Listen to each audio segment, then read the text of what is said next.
je te fais un peu de place.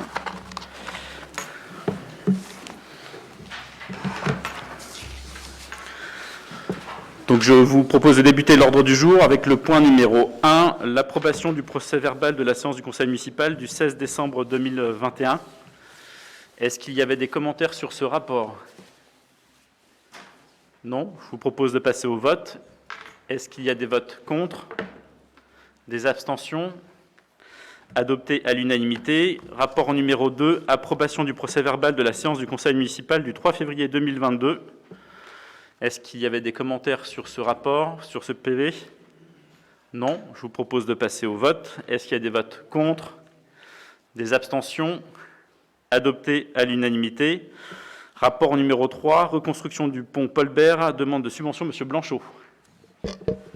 Merci Monsieur le maire. Mes chers collègues, la ville souhaite faire reconstruire le pont Paul Bert, l'ouvrage présentant des désordres importants au regard du rapport des dernières inspections, diagnostic et calcul de sa capacité portante, aujourd'hui limitée aux véhicules de 3,5 tonnes maximum.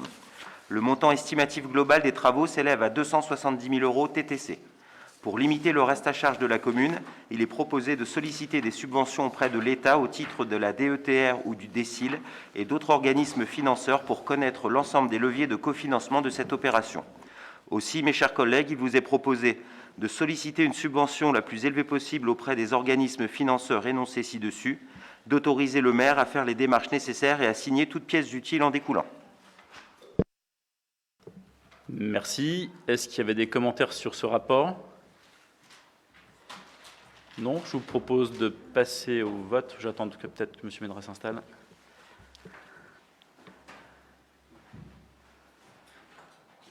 Bon, ça. Donc sur ce rapport, la reconstruction du pont Paul Bert, demande de subvention. Est-ce qu'il y avait des commentaires? Non. Je vous propose de passer au vote. Est-ce qu'il y a des votes contre? Des abstentions? Non. Adopté à l'unanimité, je vous remercie. Rapport numéro 4, acquisition de terrain de M. Pantin, parcelle AC 4347, M. Blanchot. Merci Monsieur le maire. Mes chers collègues, M. Pantin nous a fait part de son souhait de céder les parcelles section AC numéro 43 et 47 d'une surface de 1166 m² lui appartenant au 56 rue Louis Blanc à Sainte-Savine, situé au niveau des jardins citoyens. L'estimation s'établit au prix de 22 € le mètre carré, soit 25 652 € pour l'ensemble des parcelles concernées. M. Pantin confirme vouloir céder ces terrains au prix proposé par la collectivité, étant précisé que tous les frais annexes liés à la transaction, frais de notaire, de bornage, restent à la charge de la commune. La ville souhaite les acquérir afin d'augmenter ses surfaces d'espace naturel au profit de terres cultivables et propices à la biodiversité.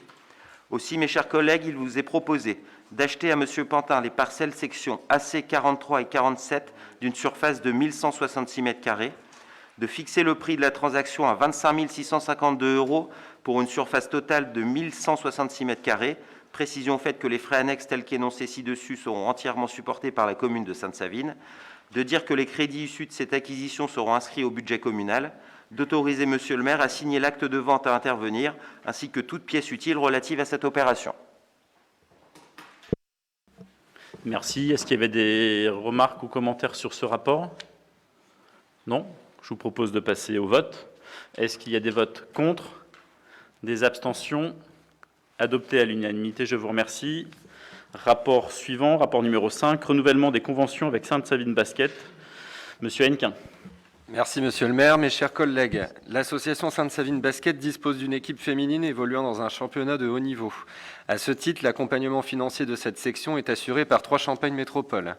La ville met toutefois à disposition divers équipements municipaux à destination de la section NF1 afin de permettre au club d'évoluer dans de bonnes conditions. Ces mises à disposition font l'objet d'une tarification dont le montant facturé au club est compensé par la subvention de TCM à l'association. Il convient de renouveler les conventions de mise à disposition des biens communaux, logements, bâtiments sportifs et véhicules, et de réévaluer les tarifs afférents pour l'année 2022. En ce qui concerne la mise à disposition de logements, le bénéficiaire est tenu d'effectuer les démarches de souscription et de résiliation auprès des différents fournisseurs, électricité, gaz, eau, etc., de manière que la facturation soit adressée aux occupants des logements ou au bénéficiaire lui-même. Tout manquement à ces démarches occasionnera une refacturation systématique par la ville des montants dus avec une majoration de 10%. Aussi, mes chers collègues, il vous est proposé de valider le renouvellement des conventions entre la ville de Sainte-Savine et Sainte-Savine Basket, de valider la tarification proposée pour la mise à disposition des différents équipements et d'autoriser monsieur le maire à faire les démarches nécessaires et à signer toutes pièces utiles. Merci. Est-ce qu'il y avait des commentaires sur ce rapport? Oui. Oui, monsieur Moser, Non, allez-y. Une question concernant Sainte-Savine Basket. Si j'ai bien compris, il y a de fortes chances de trouver que Sainte-Savine Basket redescende, donc ne soit plus une équipe en nationale.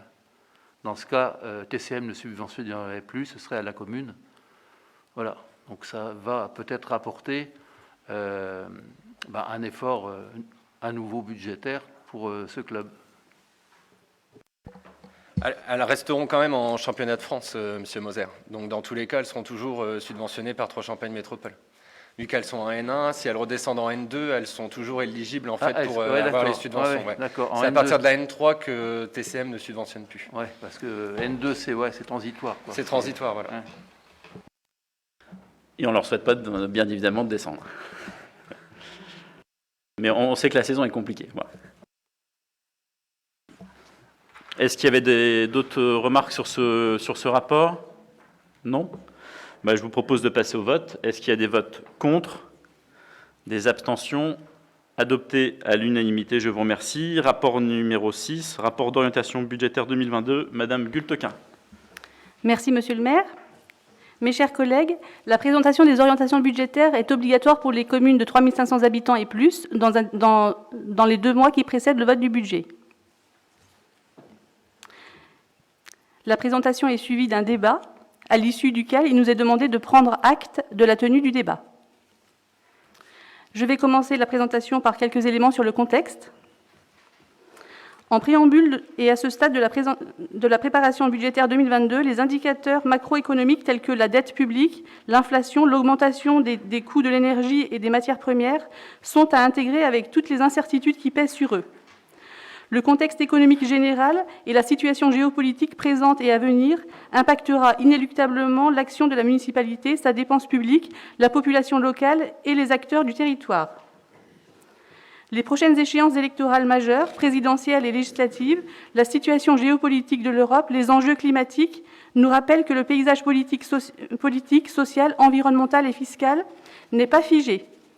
Si les lois de finances impactent chaque année directement le budget des collectivités territoriales et leur équilibre financier, à l'instar de la suppression de la taxe d'habitation ou la baisse des dotations, il n'est pas à exclure qu'à l'issue des échéances électorales de premier plan, le champ d'action des collectivités territoriales et leurs ressources puissent être reconsidérés à court ou moyen terme. Prudence, anticipation et adaptation guideront l'action municipale. Pour rappel, avant d'initier tout chantier d'envergure et pour amorcer ces projets dans les meilleures conditions, la nouvelle municipalité avait conduit, dès 2020, une analyse portant sur 3 axes. Le diagnostic socio-économique du territoire, l'action publique et l'organisation de la ville et ses moyens, un inventaire patrimonial pour tendre vers un schéma directeur de rénovation, d'optimisation et de mutation du patrimoine bâti. C'est pourquoi la ville a fait le choix stratégique de se donner les moyens de faire et de faire faire, en posant des bases organisationnelles nouvelles et solides, en s'appuyant sur des outils et des méthodes de travail adaptées, en identifiant les ressources nécessaires et en séquençant les projets dans la durée pour rendre la charge d'exécution et de financement supportable. L'objectif était de remettre à niveau la collectivité sur le plan patrimonial, structurel et organisationnel. Les taux d'exécution et d'engagement de 2021, comme les actions initiées après seulement 1 année et demie de mandature et en dépit de la crise sanitaire, tendent à montrer que la trajectoire retenue porte ses fruits. Parmi la mise à niveau figure le recensement de toutes les dépenses d'investissement qui s'imposent à la nouvelle municipalité parce qu'elles n'ont pas pu être engagées jusque-là par un supposé manque de méthode, d'anticipation ou de ressources, estimé à près de 5 633 000 € en 2020. À l'arrivée de la nouvelle majorité, elles comprennent entre autres le plan école, la mise aux normes de Dolto et des ERP de manière globale, le pont Paul Bert, le stand de tir, le renouvellement du parc automobile HS, les désordres de l'Art déco, le renouvellement du parc informatique, etc.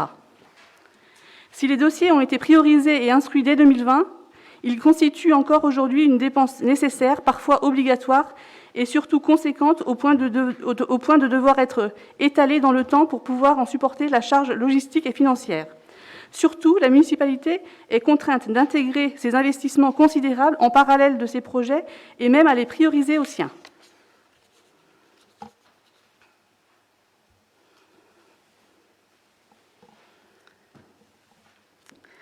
En 2021, le fonctionnement général de la collectivité a été de nouveau perturbé par la crise sanitaire. Les dépenses Covid pour la mise en place de protocoles sanitaires s'élèvent à 159 886 € pour 2021, soit plus de 27 078 € par rapport à 2020, puisqu'ils ont été appliqués sur une année pleine, contrairement à 2020 où ils l'ont été qu'à compter du printemps.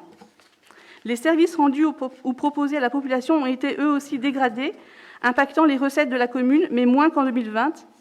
En 2021, moins 98 730 € de recettes par rapport à une année normale. Pour rappel, nous avions enregistré moins 250 263 € de baisse de recettes en 2020. La loi de finances pour 2022 s'appuie sur des hypothèses macroéconomiques prévoyant notamment un ralentissement de la croissance et une réduction du déficit. Le rapport est détaillé au chapitre 4 du ROB.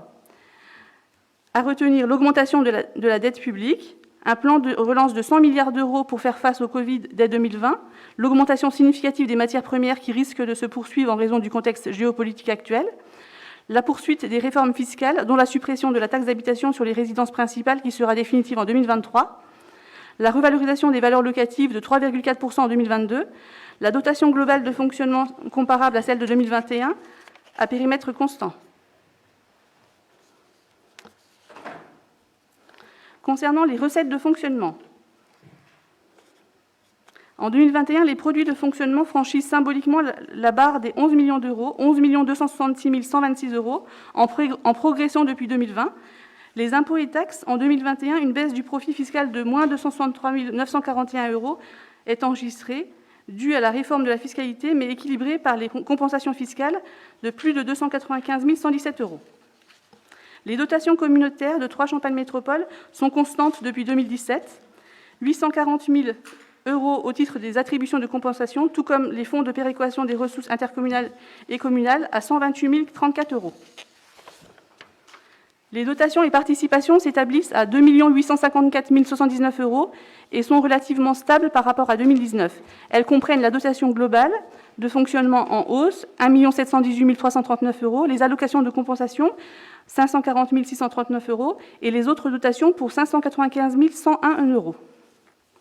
Les produits des services sont les recettes issues des services offerts à la population et facturés. Ils sont en diminution en raison de leur dégradation par la crise sanitaire, 600 588 € en 2021, soit moins 185 000 € par rapport à 2019, une année dite normale. Concernant les dépenses de fonctionnement, globalement, en 2021, les charges de fonctionnement sont en progression de 6,73 % par rapport à 2020 et s'établissent à 9 195 086 €. Cela s'explique par le rattrapage du retard pris dans la gestion communale en raison de la fermeture puis du fonctionnement dégradé des services pendant la crise sanitaire et surtout les charges supplémentaires de protocoles sanitaires obligatoires.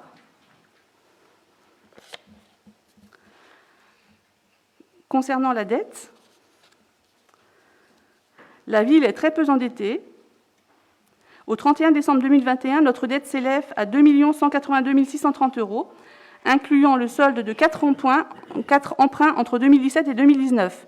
La dette est remboursée progressivement chaque année, une charge de 40 € par an par habitant, 105 € en moyenne pour les villes de même strate, soit 437 605 € par an. Aujourd'hui, il est permis d'envisager de recourir à l'emprunt pour financer de gros projets, tout en préservant une situation financière confortable. L'épargne nette représente notre capacité à autofinancer nos propres projets, sans avoir recours à l'emprunt. Elle est aussi très confortable en 2021, 1 680 495 €, soit plus 70 % par rapport à 2017. Le bilan des dépenses d'investissement en 2021. En 2021, 5 447 000 € de dépenses d'investissement ont été réalisées ou engagées pour être achevées début 2022. Ce taux d'exécution ou d'instruction très satisfaisant prouve que l'addition des méthodes de travail, des outils et de la nouvelle structuration de services dont les équipes techniques et le service achat public fonctionnent.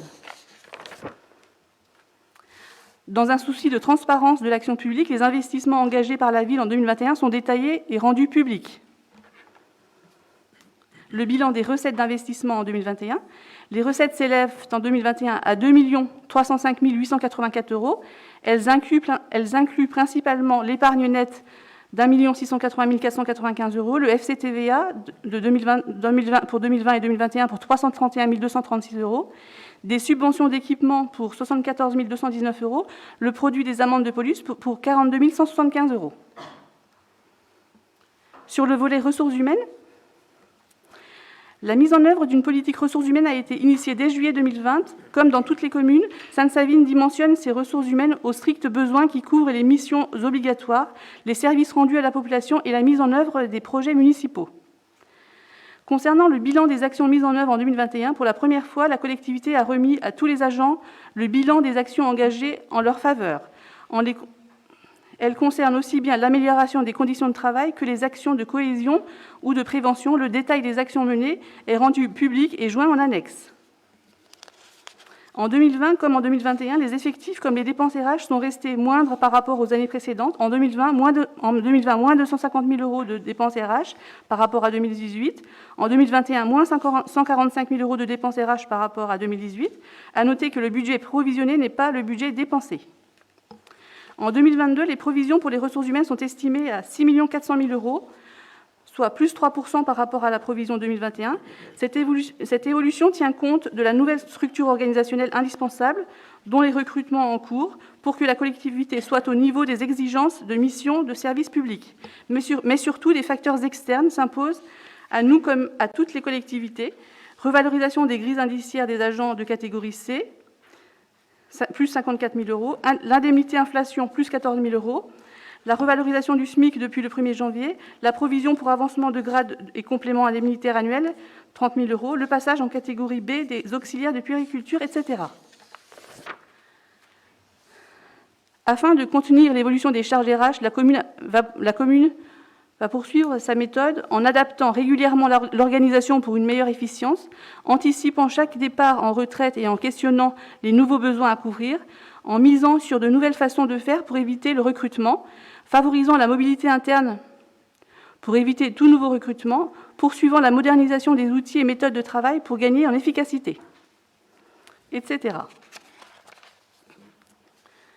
La prospective budgétaire 2022. Les projets engagés aujourd'hui dessineront durablement notre ville demain. En cela, les chantiers d'envergure et structurants aux enjeux économiques, sociaux et environnementaux forts sont initiés avec une vision optimiste tournée vers l'avenir, l'humain et le vivant. Les rapports et les débats d'orientation budgétaire, tout comme nos travaux communs, permettent régulièrement de réévaluer collectivement les projets et les perspectives de financement afin qu'ils soient toujours de nature à satisfaire le besoin du territoire.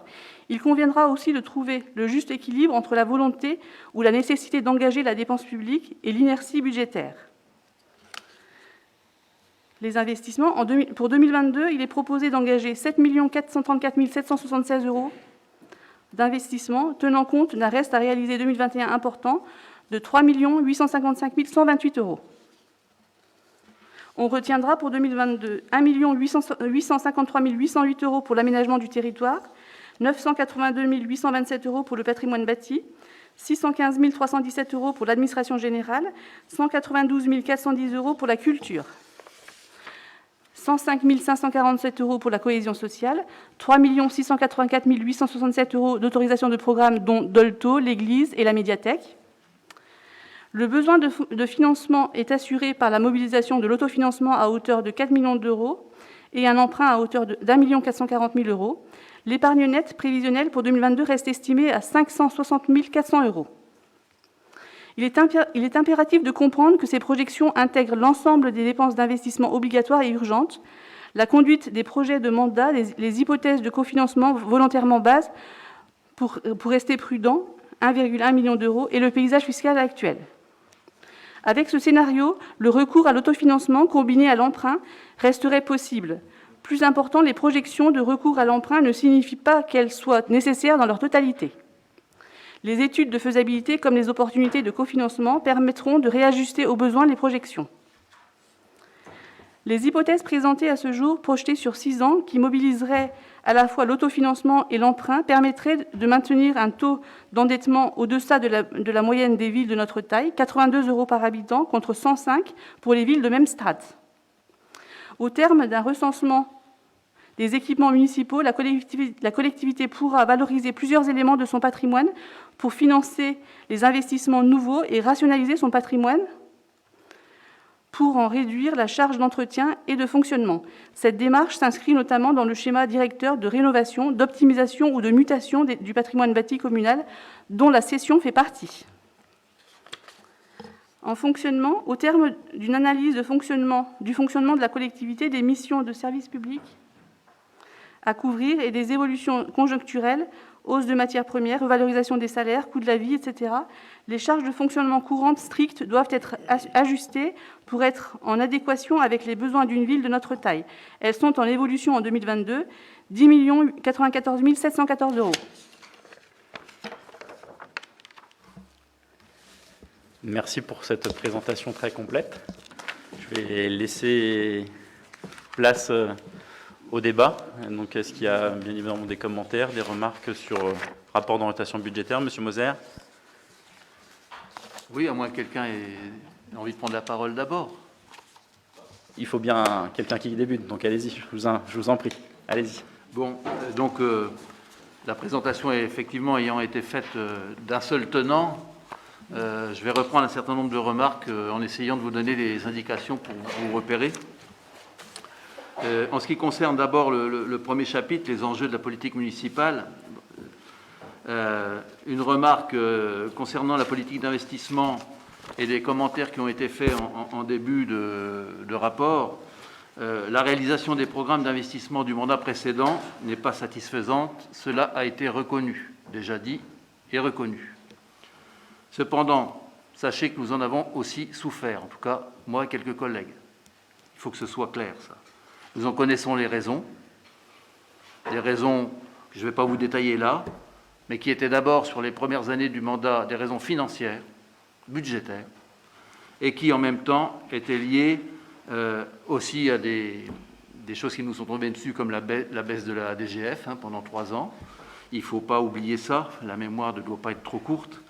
Et puis les problèmes internes que vous connaissez sur l'état du fonctionnement des capacités des services qui étaient dégradés. D'où l'action de réorganisation des services lancée en 2018 et que vous poursuivez aujourd'hui et vous n'avez pas fini. C'est une chose qui est finalement assez complexe. Donc, par rapport au discours qui est développé en début de rapport d'orientation budgétaire, il me semble qu'il faudrait peut-être passer à un discours un peu moins facile ou peut-être un peu moins imprudent. De voir encore dans ces rapports des propos selon lesquels rien n'a été fait ou réussi avant juin 2020. Les propos tenus laissent à penser toujours la même chose. Et ainsi occulter un certain nombre d'opérations que très rapidement je vais quand même rappeler ou informer pour les gens qui ne sont pas au courant. La rénovation totale du COSEC de la Nouloutel, achevée en 2015. La réalisation de la Maison des Viennes. La rénovation de l'Art déco. La réfection d'une partie des cours de tennis. Je vous donne des grosses choses. L'achèvement des pistes cyclables, la réfection de différentes rues. Donc, illustre qu'on ne peut pas dire que rien n'a été fait ou le laisser entendre. On ne peut pas non plus occulter les opérations aujourd'hui abandonnées, comme le projet de médiathèque validé par le conseil municipal, après diagnostic et études préalables, ayant fait l'objet d'une attribution de marché et de maîtrise d'œuvre abandonnée sans débat au mépris de l'engagement juridique communal. Je le rappelle aussi. D'ailleurs, à ce propos,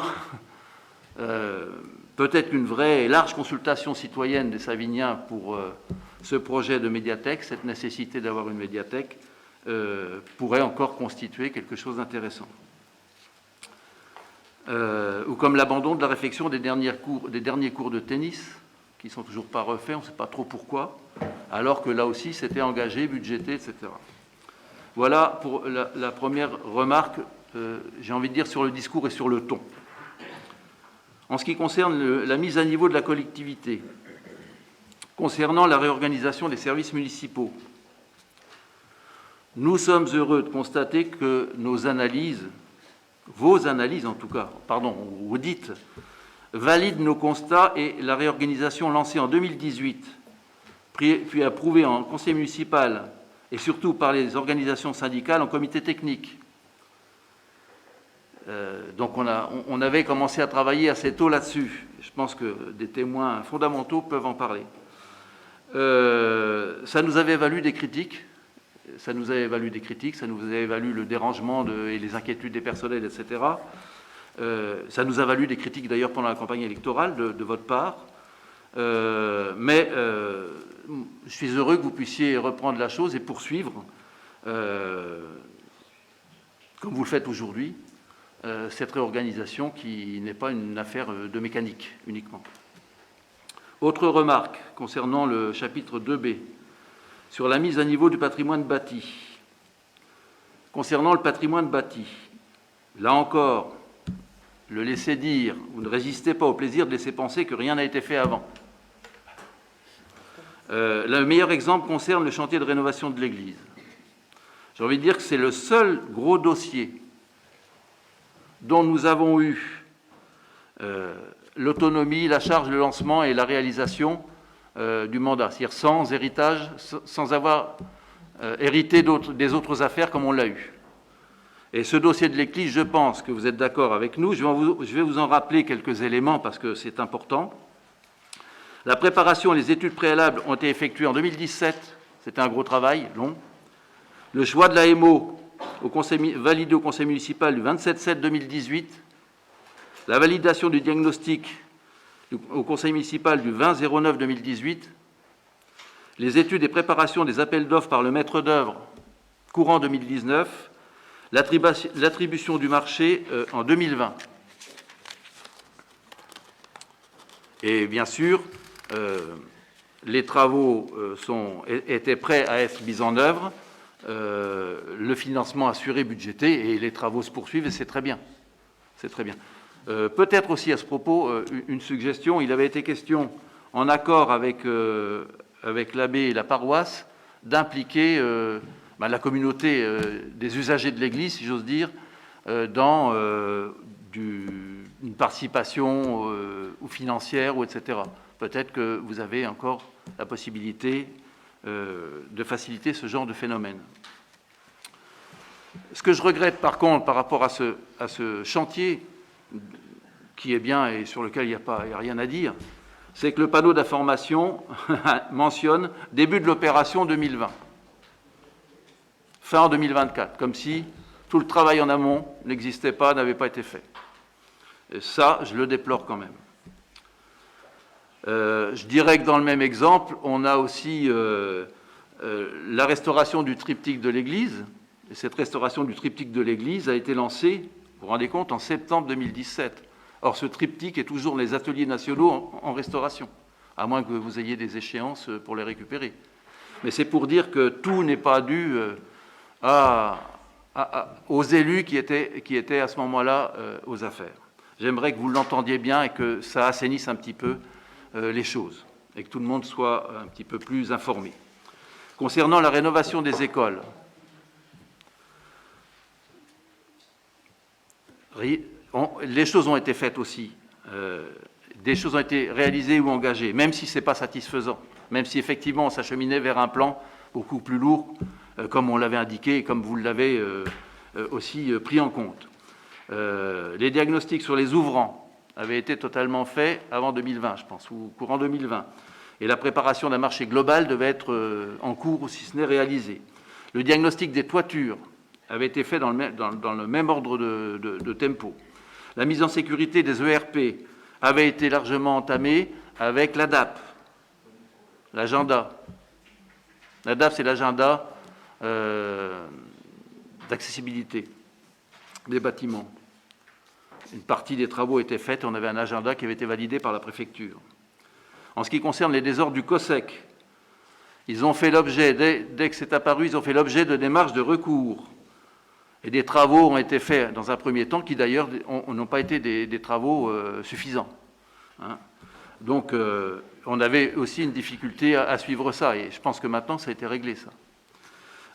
Pour l'Art déco, les recours ont été engagés aussitôt. Je vous rappelle que les recours engagés par la ville ont été validés par le juge administratif, et c'était pas rien, parce qu'il y avait en face des entreprises et des cabinets qui avaient de quoi se défendre, avec des cabinets d'avocats, etc. Et donc, on a fini par gagner, et si je me souviens bien, le juge administratif a attribué une subvention d'indemnisation, enfin une indemnisation début 2020 pour l'Art déco. Donc je pense que tous ces exemples-là vous permettent de mesurer quelquefois la lenteur des procédures et des mises en œuvre en matière de travaux conséquents. Voilà un petit peu pour sortir du vide. Enfin, vous incluez dans vos propos le renouvellement du parc automobile, bon, qui n'est pas du bâtiment, mais ce n'est pas grave. Là encore, en ce qui concerne le parc automobile, nous avons procédé à la rénovation de la station GNV, puisqu'il y avait des véhicules qui roulaient au gaz naturel, à l'installation, je peux continuer, à l'installation de la borne électrique de recharge des véhicules. Nous avons aussi commencé les achats de nouveaux véhicules, je pense à des achats, d'ailleurs qui n'étaient pas tous, bon, un électrique ou deux, je ne sais plus, et des achats pour les ateliers. Donc ça a été commencé. On avait un plan sur plusieurs années de changement des véhicules municipaux. Alors ce que je peux vous dire, c'est que c'était budgété, préparé, programmé. On l'a proposé au chef de service. Et on attend toujours, peut-être plus maintenant, mais on a attendu pendant des mois une réponse et un choix de leur part, et ça ne venait pas. Voilà un petit peu pour cette partie dont j'espère que vous allez tirer quelques leçons. Le tableau, page 8. Non, mais c'est facile, ça. Hein, c'est un peu facile. Je crois qu'il faut arrêter de vous montrer aussi incorrect, d'une part, et je pense qu'il est temps que l'ensemble... Non, mais continuez. En fait, l'idée, c'est de faire aussi un débat. Donc, on vous laisse finir et puis on pourra répondre et on fera un débat. Vous évoquez aussi les travaux de rénovation du rez-de-chaussée de l'Art déco dans un tableau de travaux, page 8 hein, du document. Pour quel projet? C'est la question que je me pose. Vous n'allez pas me répondre maintenant, mais voilà, des travaux, pourquoi? Pour quel projet? Vous évoquez aussi l'avenue Gallieni-Leclerc, qui sont des voies communautaires et départementales. La presse a fait état, dans un des nombreux articles qu'elle vous consacre, du lancement d'une étude. Alors, par qui? C'est la question que je me pose, qu'on se pose. Qu'en est-il de l'avis, voire de l'accord et de l'implication de TCM et du département et de leurs deux présidents? Voilà en ce qui concerne le chapitre 2. En ce qui concerne l'incidence de la crise sanitaire, dans les charges à caractère général, vous citez la dotation en masse de la population pour 8 700 €. Ça s'est donc ajouté, c'est une question, hein, une remarque, une question, aux dotations importantes de la part de TCM et du département, parce que pour la population, on a eu 2 dotations ou 3 dotations importantes de la part de TCM et du département. Je ne sais pas en quoi cela a contribué. Vous pouvez redonner la page, parce que c'est vrai que pour le coup, là, j'ai pas toutes les numérotations des pages en tête, histoire de non, pouvoir... oui, mais c'est pour ça qu'on aurait procédé partie par partie, ça aurait pu être plus facile. En ce qui concerne les produits de fonctionnement, il a bien été effectivement fait état de la diminution des produits de fonctionnement, puisque effectivement la crise l'a induit. Ça aurait été intéressant d'avoir un état de la diminution des charges de fonctionnement, parce que il y a certes l'impact de la crise sanitaire, bon, il est réel, etc., hein, mais il y a eu aussi moins de charges, moins d'exercice des services, moins de fréquentation des restaurations scolaires, etc. Donc ce serait intéressant d'avoir les deux. Voilà pour ce chapitre. Chapitre 4, rien. En ce qui concerne l'analyse financière et rétrospective, le tableau en 5A, si vous voulez suivre sur le document, il y a un tableau des recettes de fonctionnement du FPIC qui indique bien les écarts entre la répartition de droits communs et la répartition qu'a choisie TCM, bien sûr au détriment des communes. Que pensez-vous de ce type de choix? Est-ce que ça vous convient ou pas? En ce qui concerne les dépenses de fonctionnement, vous indiquez une augmentation de 7,5% en 2021, qui est important. Dans le texte préparatoire que j'ai eu en commission, par exemple, augmentation de 7,5%. En 2021, c'était une forte augmentation. Alors, à un moment où apparemment l'activité est en baisse, où la masse salariale n'a pas changé, on se demande pourquoi on arrive à une augmentation de 7,5% de frais de fonctionnement. En ce qui concerne le tableau des charges de fonctionnement en chiffre page 22, il nous montre aussi, et il vous montre aussi l'effort que nous avions fait, dont vous profitez aujourd'hui, d'une baisse des charges de fonctionnement entre 2017 et 2019, voire 2020 encore mieux, de 240 000 euros, et des charges de personnel de 200 000 euros. C'est aussi grâce à cet effort-là que vous avez aujourd'hui une situation budgétaire qui ne vous pose aucun problème. Par contre, vous ne pouvez pas dire le contraire. Par contre, vous indiquez un montant de 5 999 450 euros de charges de personnel, et ensuite vous indiquez plus loin, mais bon, il y avait même un troisième montant qui était plus fort avec les 240 000 de DBM. Vous indiquez un montant de 6 53 567 euros, page 25. Ben oui, j'ai épluché les choses, normal. Donc cet écart, bon, n'est pas grave, mais voilà, il y a un écart. Peut-être que entre le budget des charges de personnel et le budget des ressources humaines, il y a une nuance, c'est possible. Je pense donc, et c'est ma question, que vous n'avez pas dû avoir besoin d'utiliser la décision modificatrice budgétaire, la DBM, que vous nous aviez fait voter il y a quelque temps, de 240 000 euros. En ce qui concerne les ressources humaines maintenant, chapitre 5C, la stabilisation de la masse salariale semble due à plusieurs critères marquants. Vous les avez bien listés, etc., en disant un petit peu comment les choses avaient évolué et évoluaient. Parmi ces critères marquants, il y a 8 mutations. Donc des mutations, je suppose, externes. Il y a 9 recrutements différés. Ça a dû donc contribuer à la limitation de la masse salariale. Mais qu'en sera-t-il lorsque la masse salariale sera définie par... Vous aurez fait l'ensemble des recrutements que vous avez lancés et auxquels s'ajouteront peut-être ce qui, depuis janvier, figure sur Facebook, par exemple, avec un agent des espaces verts, un directeur du pôle ressources administration DGA, un assistant des ressources humaines référent du temps de travail, un responsable de la régie espaces verts et propreté urbaine, un directeur de la communication, un animateur de la vie locale, et je suppose que d'ici là, il y aura peut-être d'autres offres d'emploi qui paraîtront. Donc, si vous voulez, sur la masse salariale, je pense que là encore, c'est le temps qui va voir comment vous pouvez gérer tout ça. Ceci dit, et je dis ça d'une manière positive, je suis satisfait du souci exprimé de maîtriser la masse salariale. Ce n'était pas votre propos au début. Dans les années à venir, vous pensez à ça aussi.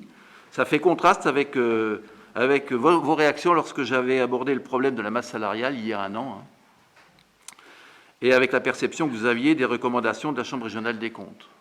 Donc là, sur la maîtrise de la masse salariale, on voit dans vos propos qu'il y a un encadrement et un souci beaucoup plus net que celui peut-être qui existait face à mes propos il y a un an ou plus. Enfin, est-ce qu'il y aura, toujours en matière de ressources humaines, est-ce qu'il y aura une information, discussion ou un débat préalable à votre projet d'armement des policiers municipaux? Ensuite, en ce qui concerne l'évolution de la chaîne de l'épargne, vous faites état, à un moment donné, des produits exceptionnels larges. En 2020, 230 280 euros, et en 2021, 126 079. Et j'avoue que je ne sais pas ce que c'est. Et ce sont des sommes qui ne sont pas anodines. Ensuite, Page 32, l'épargne nette, grâce au désendettement, on la doit aussi au désendettement conséquent que nous avons assuré pendant notre mandat. Il y a eu vraiment un désendettement, puisque au début du mandat, la situation financière était loin d'être satisfaisante, mais en baisse depuis 2020. Alors, ce désendettement est en baisse, alors que l'endettement est encore très faible. Alors attention à l'augmentation des charges et à l'endettement à venir, parce qu'après, vous repartez sur quand même un plan d'endettement assez important, même si effectivement vous le jaugerez à plus court terme. En ce qui concerne l'investissement en cours de la dette par habitant, bon, c'est vrai qu'il est bas, et tant mieux. Bon, vous le doublez, mais ça reste dans des proportions tout à fait gérables. Je vous rappelle quand même qu'il y a un tableau de projets d'investissement où vous mettez la programmation culturelle. Je ne suis pas sûr que la programmation culturelle fasse partie de l'investissement. Normalement, non. Mais ce n'est pas grave, ce n'est pas important. C'était les équipements pour la... Enfin, voilà. C'est peut-être la terminologie, mais c'est plutôt de la partie, bien évidemment, équipement. Ah ouais. Enfin, pour le chapitre 6, sur les hypothèses de couverture du plan d'investissement, quelques remarques, et c'est presque terminé, rassurez-vous. L'évaluation des charges courantes est optimiste. Il y a quand même 10,7% d'augmentation des charges en 2022, puis seulement 1,8 et 1,7 jusqu'en 2027. Je ne suis pas sûr que, et là vous ne le saviez pas non plus, le contexte qui s'annonce, pas seulement national mais voire plus, ne risque pas d'avoir de lourdes incidences sur les budgets, quels qu'ils soient. Pas seulement des habitants mais des collectivités. Ce qui aussi... je vous alerte un petit peu sur la baisse forte de l'épargne nette que vous proposez, puisque vous passez déjà d'une épargne nette de 560 000 € 393 en 2022, qui sera pratiquement diminuée de moitié par rapport à ce qu'il y avait avant, à 129 000 en 2027, si on en tient le tableau. 129 000, ça veut dire qu'il n'y a plus grand-chose dans les caisses. Donc ça pose un vrai problème quand vous parlez d'autofinancement. Et enfin... on pense que vous avez une couverture par l'emprunt qui est assez optimiste, je dirais un peu osée par rapport à l'autofinancement. Il y a un écart là qui nous pose question. Voilà toutes les remarques que j'avais à faire concernant ce ROB.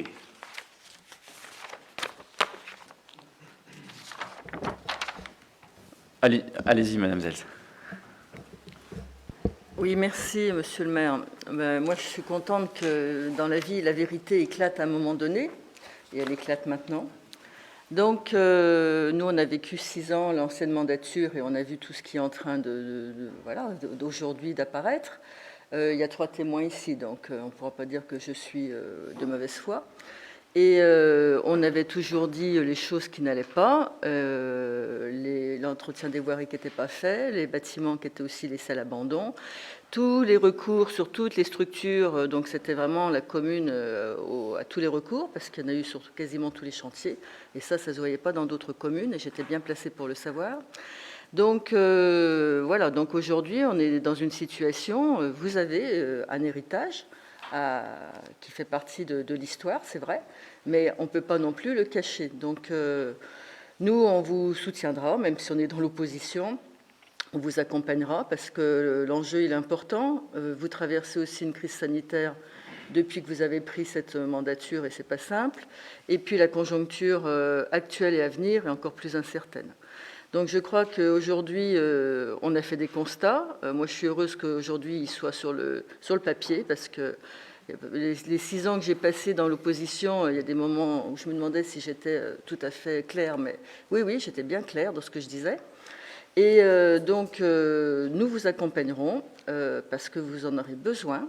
Et donc, c'était le témoignage que je voulais vous faire savoir. En tant qu'élue départementale, j'ai déjà prouvé aussi le travail que je peux faire à vos côtés, et je vais continuer, parce que cette ville en a grand besoin, et que ses habitants aussi en ont grand besoin. Donc voilà, c'était ce que je voulais vous témoigner.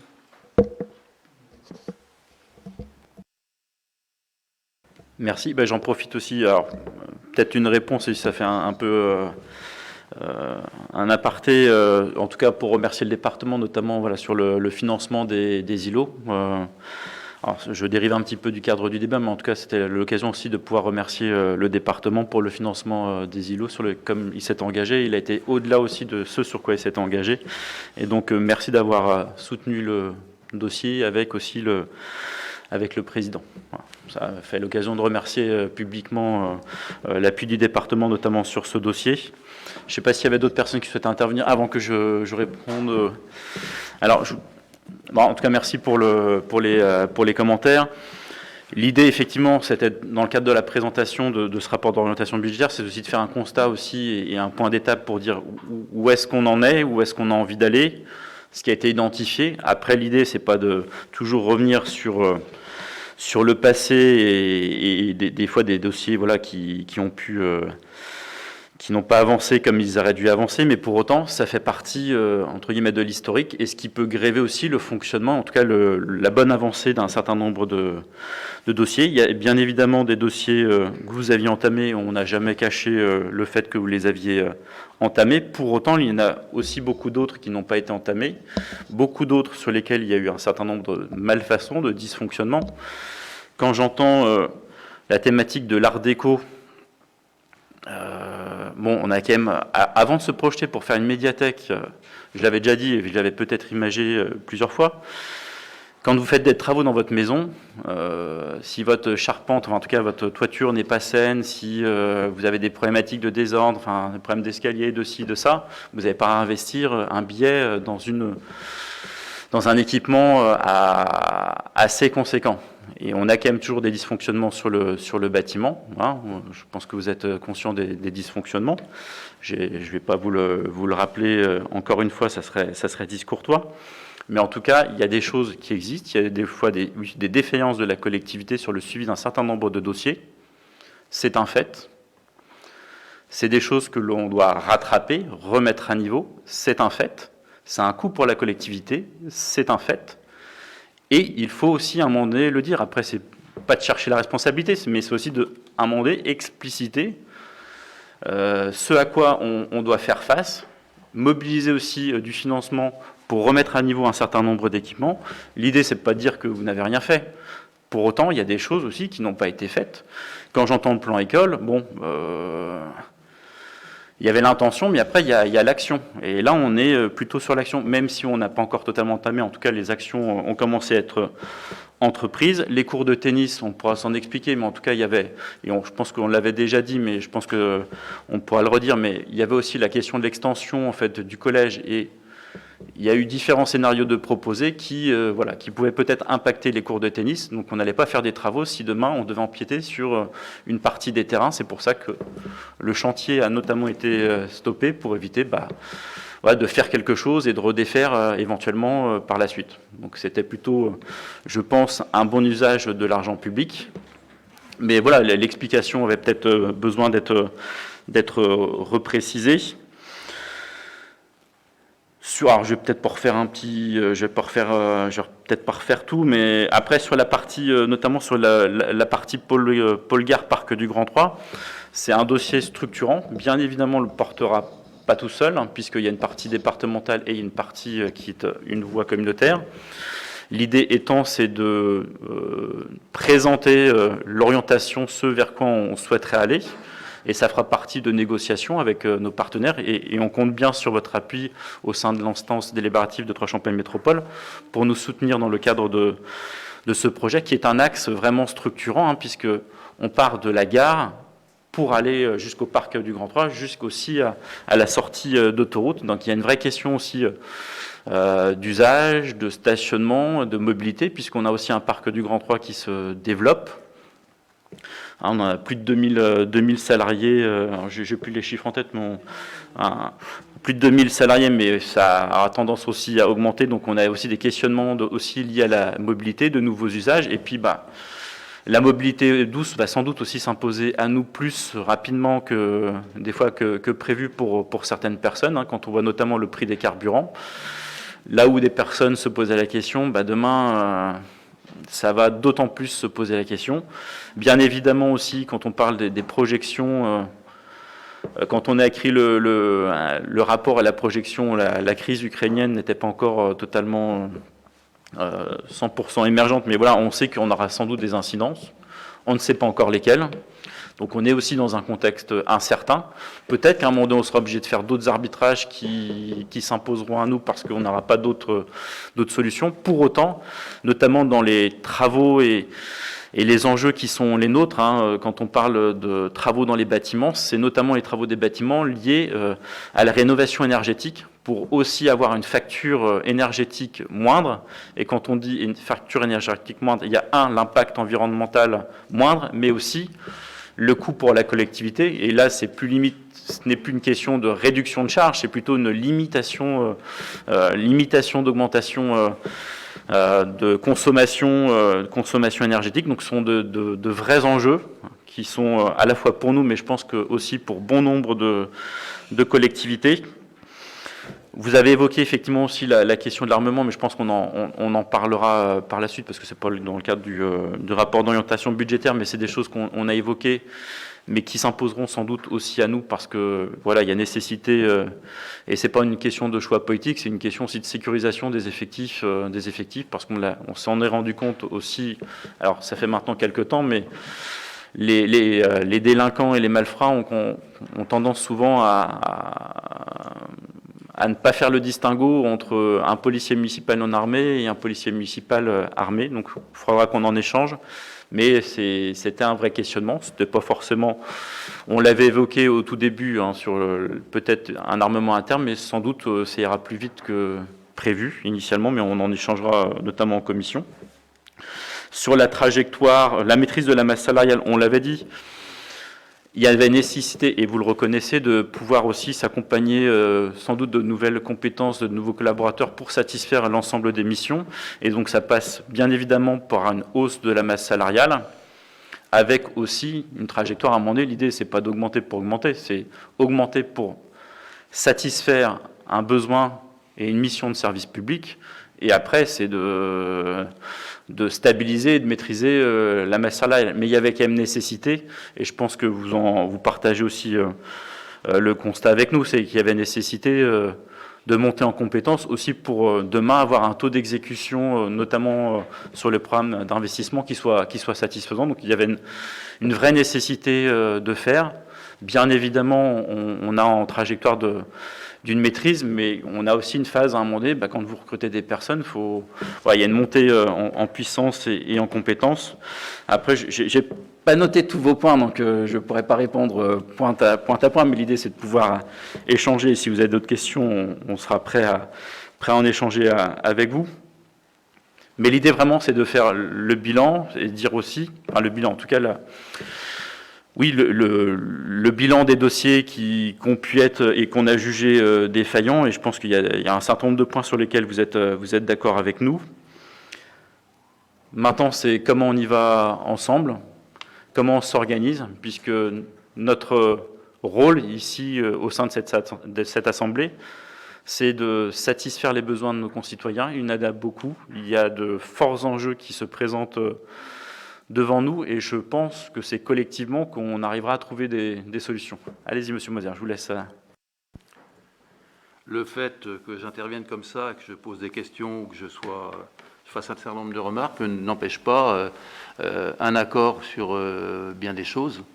Tout ce qui concerne ce qu'on avait aussi dans notre programme électoral, et tout ce qui concerne un certain nombre de constats que vous avez faits et qu'on avait fait avant vous douloureusement, ça n'empêche pas le fait que je sois dans l'opposition et que je pose peut-être des questions quelquefois d'une manière un petit peu forte, ça n'empêche pas, sur des opérations avec lesquelles on était d'accord, de suivre à ce moment-là. Quand vous parlez de la problématique de l'axe de nos avenues, c'est un truc assez énorme. Si on participera à l'élaboration du projet, je suppose, et j'espère, je trouve ça très intéressant d'ailleurs, on ne s'opposera pas, vous avez quand même remarqué qu'on ne s'oppose pas systématiquement, et qu'on ne fait pas de l'opposition pour l'opposition non plus. Simplement, ce que j'ai essayé de faire comprendre, c'est que notre position est loin d'être facile,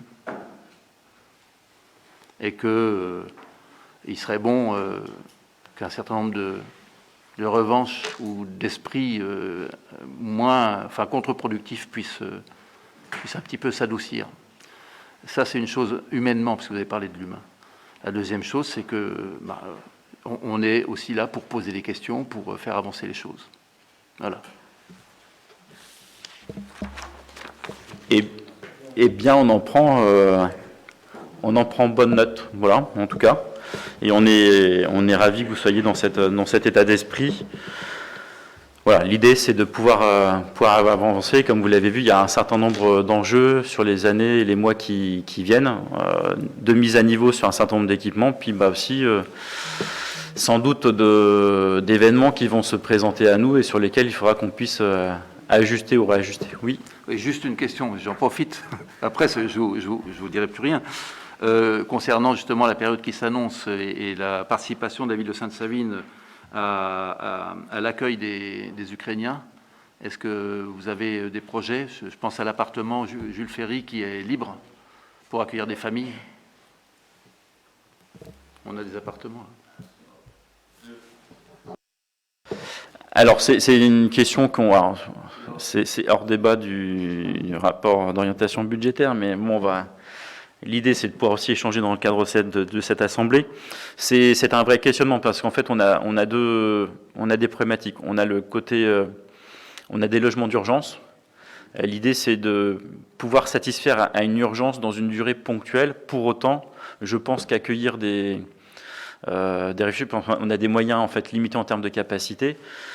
Si on trouve des logements pour des réfugiés, il faudrait être en capacité de pouvoir les accueillir sur une durée d'un temps moyen, malheureusement long.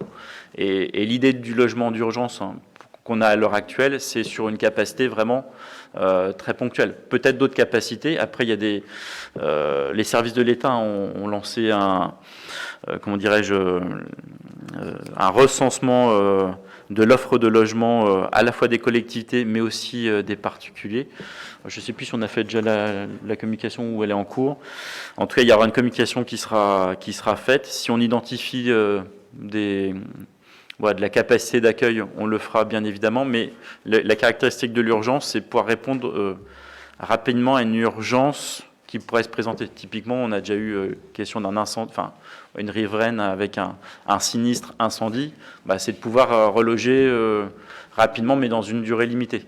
Et je pense que les réfugiés, malheureusement, devront être accueillis sans doute sur un temps un peu plus long. Oui, parce que je pense à ça parce que nous avions accueilli une famille syrienne au moment des difficultés là-bas, qui a été logée à Jules Ferry pendant 2 ans. Une famille qui a su s'intégrer, qui a trouvé du travail, et qui est partie maintenant. Il y avait un contrat à durée un petit peu déterminée. Et dès qu'ils ont eu les conditions, qu'ils s'étaient bien adaptés, ils sont partis tout à fait sans problème. Et ce logement avait vraiment rendu un grand service à cette famille. L'idée, en fait, ça va être de pouvoir répondre au recensement et de voir si on trouve d'autres. Il faut qu'on garde un logement d'urgence sur une durée ponctuelle. Et après, si on arrive à trouver des logements qui permettent d'avoir une durée d'accueil un peu plus importante, bien évidemment, on fera en sorte de pouvoir répondre aux sollicitations. Et aussi, il y a aussi une proposition qui sera lancée aux particuliers. Oui, Anne-Marie. Oui, merci. En tout cas, c'est vrai que déjà, la préfecture gère le dossier, le département, la ville de Troyes, les associations, donc il y a un recensement global et général. Et bien sûr que l'office HLM et Mon Logis seront sollicités, donc parce qu'effectivement, on ne connaît pas la durée de personnes, le temps qu'elles vont rester ici en France. Et en tout cas, la préfecture veut aussi pouvoir, contrôler aussi ces personnes qui arrivent, le temps, la composition des familles, et c'est elle aussi qui fera la répartition un peu partout. Mais je veux dire, tout le monde est lié sur ce sujet. Et par contre, peut-être qu'à un moment donné, il sera demandé aux communes si elles ont des logements elles aussi, mais je pense que déjà les organismes HLM répondront sur les territoires forcément des communes. Et puis bien évidemment, on a mis en place une collecte avec les services et des bénévoles qui ont fait un certain nombre de collectes de biens de première nécessité.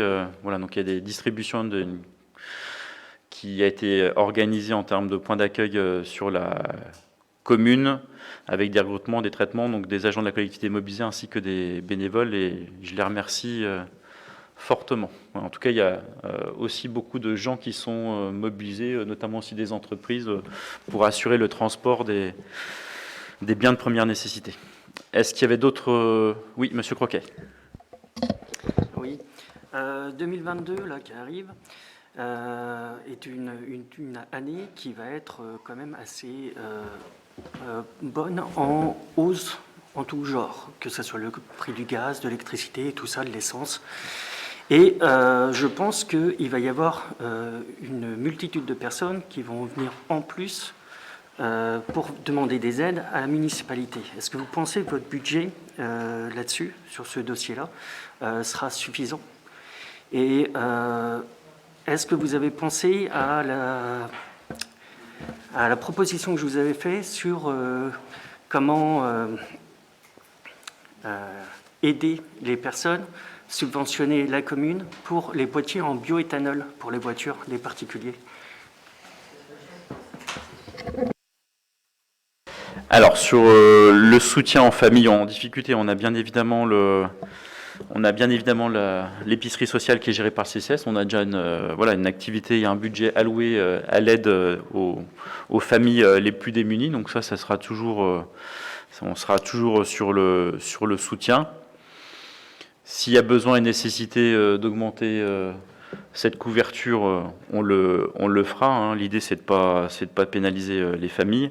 Sur la question de l'équipement bioéthanol, alors malheureusement, on n'est que la commune de Sainte-Savine, on n'a pas forcément les moyens. Enfin, on pourrait aimer, hein, mais ça serait au détriment d'autres choses. Et je pense que vous êtes conscient, et vous avez pu le voir au travers du rapport d'orientation budgétaire, qu'il y a énormément de choses sur lesquelles on doit investir, et que malheureusement, à un moment donné, il y a des arbitrages qui doivent être faits, et pour l'instant, ce n'est pas la priorité qui est retenue sur cette thématique. Mais après, il y a sans doute d'autres leviers de financement existants auparavant, mais peut-être d'autres demain, hein, parce que je pense qu'effectivement, les pouvoirs publics vont sans doute s'emparer de la thématique liée à la hausse plus que conséquente des prix du carburant. Bon, en tout cas, sur la partie équipement bioéthanol, non. Pour autant, sur la solidarité, c'est le budget du Centre communal d'action sociale. Il y a une équipe à la fois de collaborateurs qui est très investie, beaucoup de bénévoles qui sont toujours en appui des familles les plus démunies au travers notamment de l'accompagnement et aussi de l'épicerie sociale. Et là, s'il y a nécessité, on verra et on en discutera tous ensemble. D'autres remarques, commentaires? Monsieur Bernier? Merci Monsieur le maire. Oui, je voulais revenir sur l'intervention de Monsieur Moser. Alors du coup, j'ai noté point par point, donc je vais... vous avez fait mieux que moi alors. Ouais, je vais répondre que sur ce que je maîtrise et je laisserai mes collègues répondre s'ils souhaitent sur d'autres sujets. La première des choses, c'était sur le fait de... Alors, vous avez dit que vous laissiez penser on laissait penser que rien n'était fait. Vous laissez penser, vous en tout cas, qu'on se fait plaisir à le dire. Sur la sémantique, je trouve que c'est quand même bien de l'écrire et que ça reste. Quand on a fait le total de ce qu'on appelle, nous, la mise à niveau et qu'on l'estime à peu près à 6 millions d'euros, c'est bien de le dire. C'est bien de le dire parce qu'il n'est pas exclu qu'on soit obligé de renoncer à nos propres projets ou à certains de nos projets pour pouvoir mettre la collectivité en fait à niveau. Depuis qu'on est élu, je pense que mes collègues s'accorderont avec moi sur ce point. On passe quand même plus de temps à remettre les choses à niveau, y compris l'organisation de la ville, la restructuration des services municipaux, tout un tas d'équipements, la mise à niveau des bâtiments. Vous parlez du parc automobile, c'est pareil. Et on passe davantage de temps à remettre la collectivité à niveau plutôt que de se faire plaisir sur nos propres projets, si je puis dire. Sur la partie RH, vous êtes un petit peu autosatisfait de la réorganisation de 2008 qui était une bonne chose. Je pense que c'était nécessaire. Et laisser entendre que du coup, on reprenait un petit peu le flambeau et qu'on poursuivait le travail qui a été effectué. J'ai envie de dire pas vraiment. Vraiment pas vraiment. Et je pense que le fonctionnement actuel et la mise à niveau aussi de l'organisation des services municipaux, c'est notre approche politique. Et je pense que le taux de réalisé et le taux de projeté et de reste à réaliser sur 2022 en est une cause. On l'a aussi écrit. Il y a presque 5,5 millions d'investissements qui ont été à la fois budgétés et qui restent à réaliser. Je ne suis pas sûr qu'en 6 ans de mandat, vous pouviez en dire autant, ne serait-ce que sur une année. Je vous rejoins sur le fait que je ne dis pas que, et on ne le dit pas que rien n'a été fait parce que vous étiez mauvais. Vous étiez au pied du mur, je pense que lorsque vous êtes arrivé aux affaires, il était nécessaire de toute façon à la fois de serrer la vis, de prendre des décisions, par exemple comme de fermer la piscine, qui n'était peut-être pas une décision simple à porter, humainement assumée, on peut l'entendre. En tout cas, il y a un point, il y a quand même chaque année, quand on regarde les délibérations qui ont été faites depuis 2014, il y a quand même beaucoup de choses qui ont été projetées en investissement et très peu de réalisées. Je pense qu'il aurait été plus honnête de se dire et d'assumer le fait que vous n'aviez ni les moyens financiers de le faire, ni les moyens logistiques de faire et de faire faire, plutôt que de projeter à chaque fois des sommes aussi considérables. Sur la communication des panneaux, je reprends dans l'ordre de vos interventions, de la communication des panneaux de l'église. Vous mentionnez que on écrit que les travaux commençaient à partir de 2020 et vous regrettez qu'on n'avait pas tenu de ce qui avait été fait avant. Alors j'ai dû passer à côté des échafaudages ces dernières années, mais enfin en tout cas, moi j'ai commencé à les voir à partir de 2020, donc c'est bien la date de 2020 à partir de laquelle les travaux d'église ont commencé. Sur le COSAC, vous avez dit que tout était réglé. Alors peut-être pas tout, ou alors tout s'est arrêté quand on a été élu, parce que j'ai souvenir d'un... Non, parce que j'ai souvenir quand même qu'on a ouvert quand même une fois les portes du COSAC, on a retrouvé un petit peu une piscine, donc je pense qu'il y avait quelques fuites à mon avis au niveau du toit qui n'ont pas dû être réglées, mais M. NK en parlera mieux que moi. Sur l'art déco, vous parliez de nombreux recours qui ont été engagés par la ville. Vous auriez peut-être dû en engager un contre vos propres services ou contre les élus de l'époque concernant la livraison du montant de charge de l'Art déco. Parce que vous avez quand même réceptionné un montant de charge à près de 130 000 € qui n'a jamais fonctionné. Donc ça aussi, c'est cadeau. C'est pour nous. Pour le parc automobile, vous aviez fait des choses. Alors quand vous dites que vous avez fait des choses pour le parc automobile HS, vous avez surtout mentionné la borne électrique. Lorsqu'on est arrivé dans la collectivité, j'ai souvenir d'avoir vu une paire d'épaves dans la cour des ateliers de Jules Ferry. Alors, vous avez dit, j'ai retenu ça, mais ça ne résume pas votre intervention, nous avons un plan et ça n'a pas marché, donc je ne résume pas votre intervention à ça. En tout cas, nous, les choses, on les a écrites et on les tient, et les 160 000 € d'investissement sur le parc automobile, en tout cas, nous l'avons fait. Vous êtes intervenu, et une fois de plus aussi, pour tacler la presse. Alors, je la laisserai répondre, mais je trouve ça, quand on voit ce qui se passe, la manière dont est muselée la presse dans certains pays, je serais un petit peu plus indulgent avec la presse, et je me réjouis en tout cas qu'elle ait la liberté de ton dans notre pays. Ensuite, vous parlez de la situation CERN de la collectivité et qu'on tire des bénéfices de cet effort. Donc ça c'est pareil, je pense que c'est le fait de n'avoir pas fait aussi qui a permis de faire des économies. Et je pense que c'est surtout un report de charges. Je pense que les économies que vous n'avez pas faites par rapport aux économies, à la situation saine dont on tire à bénéfice. Je pense que la situation elle est saine parce que peu de choses, en tout cas peu de chantiers ont été effectués. Donc je pense que c'est juste un report de charge plutôt qu'une situation qui a été assainie. Et ensuite, sur le désendettement. Et oui, sur le dernier point, vous avez parlé aussi de l'évaluation un petit peu optimiste des perspectives. Je vous rappelle juste qu'en préambule, nous avons naturellement mis en exergue, et on l'a cité noir sur blanc, qu'on prenait en considération que le fait que le contexte à la fois géopolitique, national, notamment l'approche des échéances électorales, risquait peut-être de modifier le paysage fiscal et le fonctionnement même des collectivités. Merci. D'autres interventions? Ah, oula. Bon, alors, Jean-Christophe Soder, allez-y. Merci, monsieur le maire. Dans l'intervention de M. Moser, effectivement, je voulais compléter les interventions de mes collègues, dans le sens où c'est quand même important de rappeler pourquoi nous sommes ici, pourquoi nous avons été élus. Nous devons la sincérité à la population. Alors oui, nous avons fait un constat qui est peut-être amer pour M. Moser et sa vie plus. Mais ce constat, c'est un héritage qu'on doit subir, et il est important de relever l'ampleur de ce qui n'a pas été réalisé, comme il a été déjà dit. Je vais pas revenir sur tous les points qui ont été très bien rappelés par mes collègues. Un héritage lourd qu'on doit subir, et je rejoins aussi mon collègue Romain, dans le sens où nous sommes dans l'obligation de renoncer, pour en tout cas ces premières années, à des projets qui sont les nôtres, des projets structurants. J'en veux pour preuve le rez-de-chaussée de l'Art déco, qui va pouvoir trouver une destination, peut-être pas cette année, parce que justement, les engagements qui sont les nôtres pour rattraper le retard de l'ensemble de la collectivité sur tous les points qui ont été listés est important. Par ailleurs, il y a différents points que j'ai relevés aussi, comme mon collègue Romain. Vous évoquez l'abandon de la médiathèque, du projet médiathèque au mépris de l'engagement pris, etc. etc.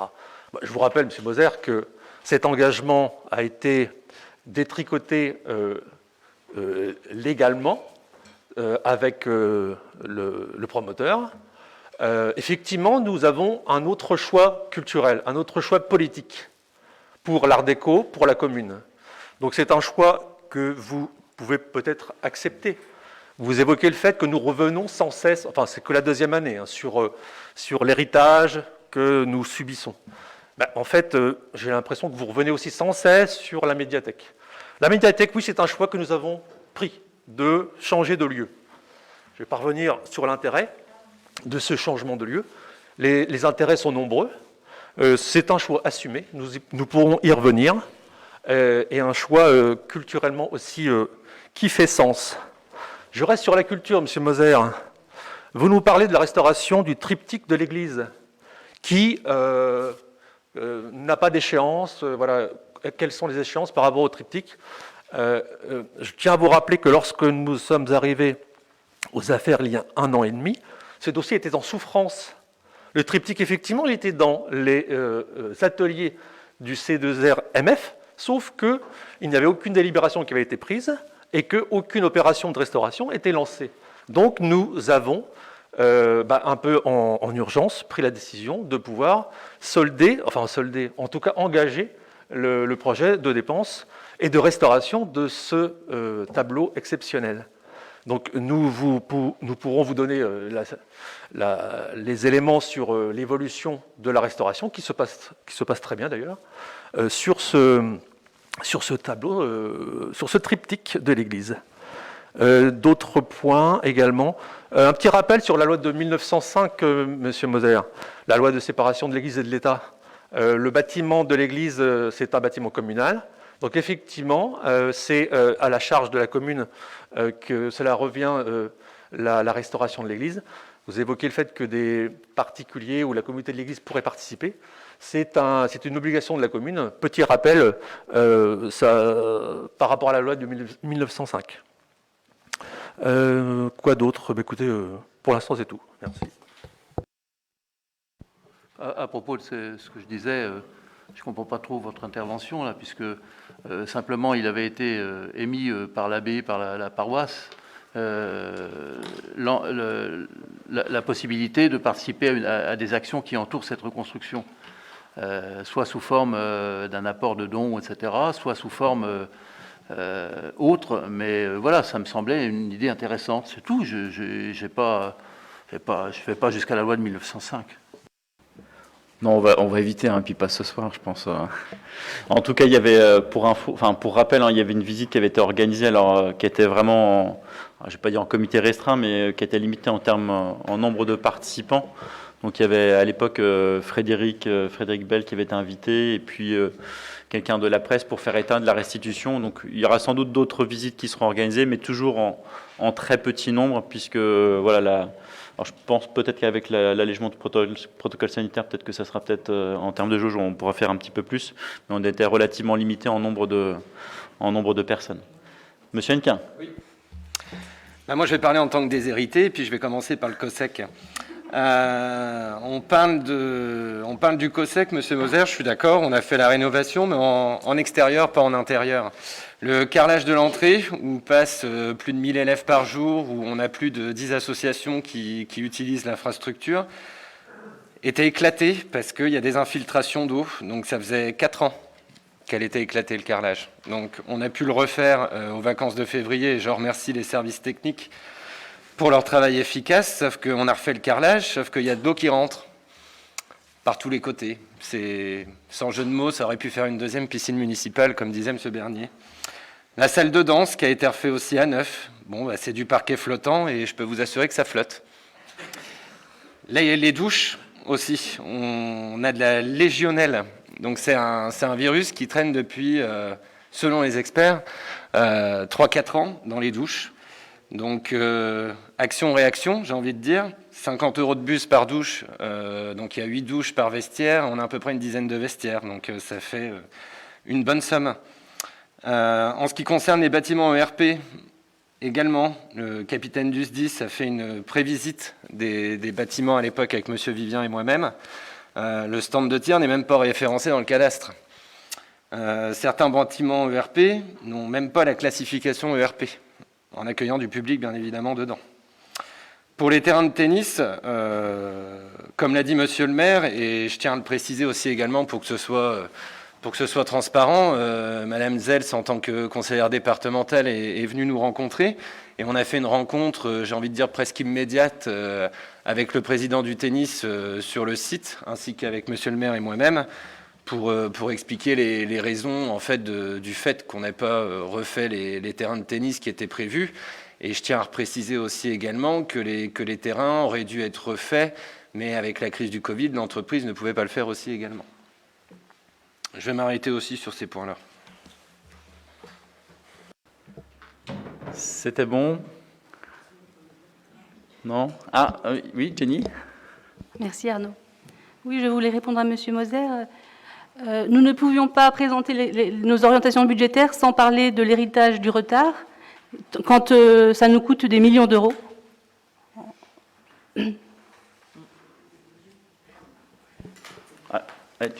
Allez-y, Monsieur Moser. Oui, j'entends bien, vous êtes naïf, c'est bien, apparemment. Cet héritage, ce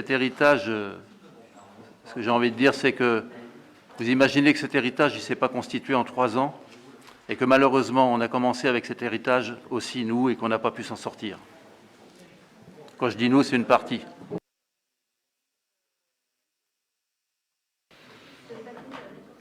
Oui, vas-y, Jenny. Oui. Vous avez dit que vous étiez content de voir que nous souhaitions maîtriser la masse salariale. Nous ne souhaitons pas maîtriser la masse salariale. L'organigramme, c'est de l'humain, c'est du vivant. Ce que nous souhaitons faire, c'est ajuster l'effectif aux besoins des services pour fonctionner et offrir un service à la population optimal.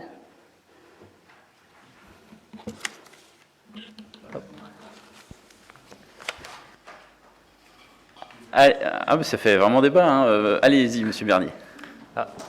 Monsieur le maire, j'ai cru entendre que Monsieur Moser avait qualifié Madame Gultequin de naïve. Alors, je voulais savoir si j'étais le seul ou pas. Ouais, alors... je pense que c'était son hommage à la journée de la femme. Voilà.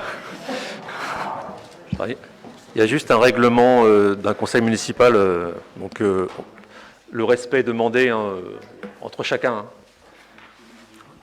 Monsieur Moser, vraiment par respect pour la présentation et le travail qui a été fait par Madame Gultequin, vous pourriez vous excuser, s'il vous plaît. D'accord. 2 jours après la journée de la femme, c'est très symbolique, donc Monsieur Moser ne souhaite pas s'excuser. Madame Gultequin, on a de très bonnes relations et mon intention n'était pas de l'attaquer comme ça. Simplement, cette remarque qu'elle a faite m'a à nouveau peut-être pas permis de maîtriser mes réactions, parce que je pense que ce soir, ça y va. Je suis désolée, Monsieur Moser, voilà, ça nous coûte des millions d'euros, le rattrapage. On peut pas ne pas en tenir compte dans nos orientations budgétaires. C'est les millions d'euros qu'on n'avait pas en 2014. Donc je suis désolé, je ne vais pas continuer de justifier des choses qui ne sont pas faciles à justifier. Merci de désactiver vos micros. Bon, alors c'est pas concluant, mais l'idée, moi, voilà, c'est de provoquer du débat, et puis de prendre acte du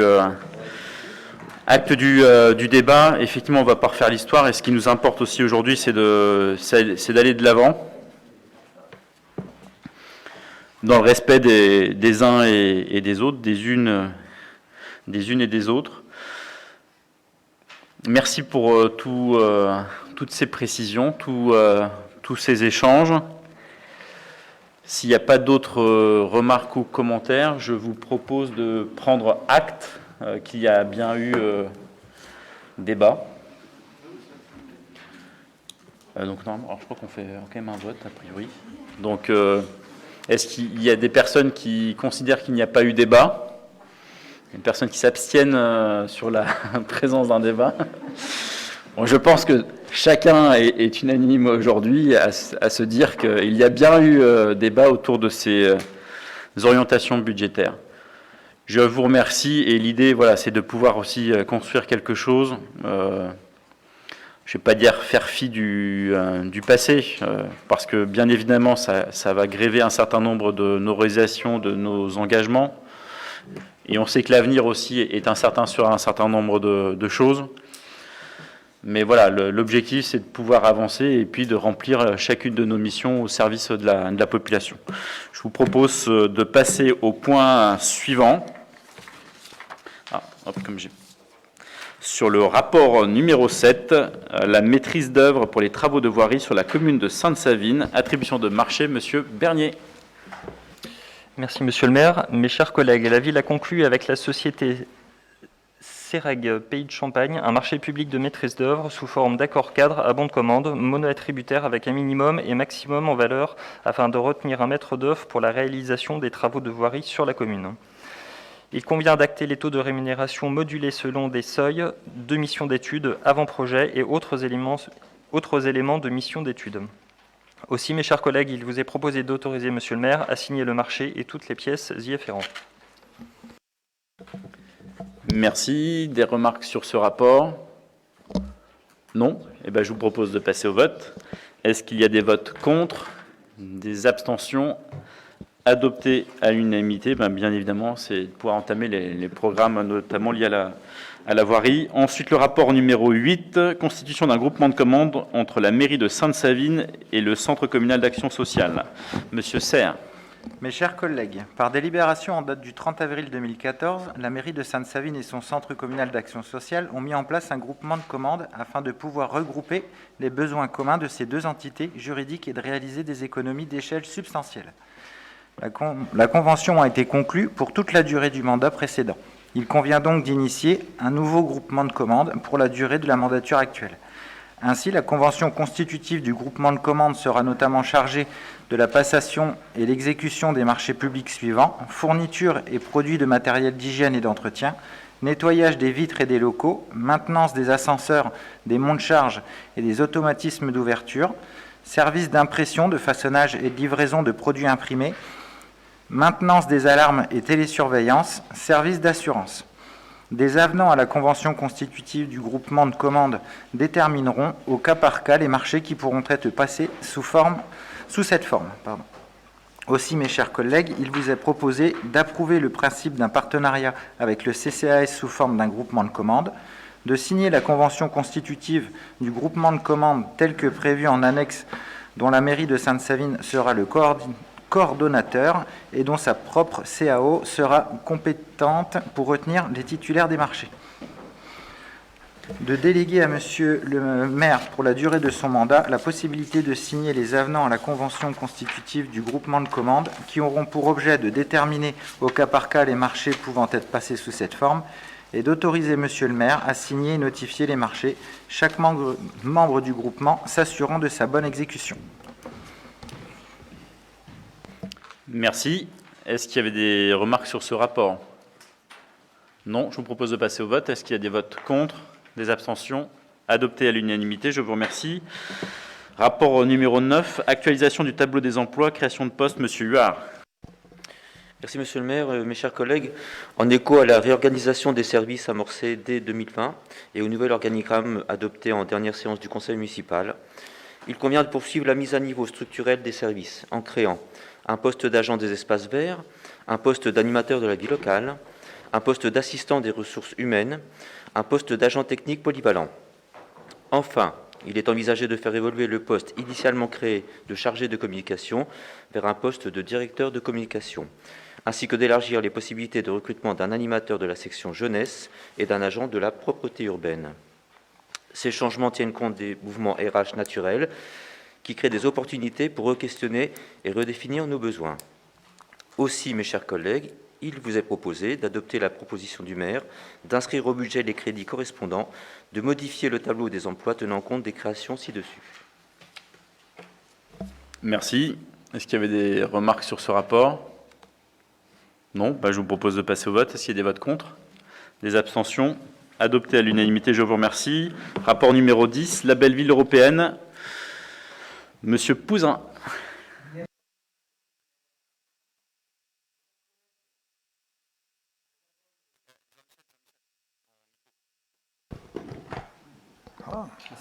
Moi qui pensais avoir une voix de stentor.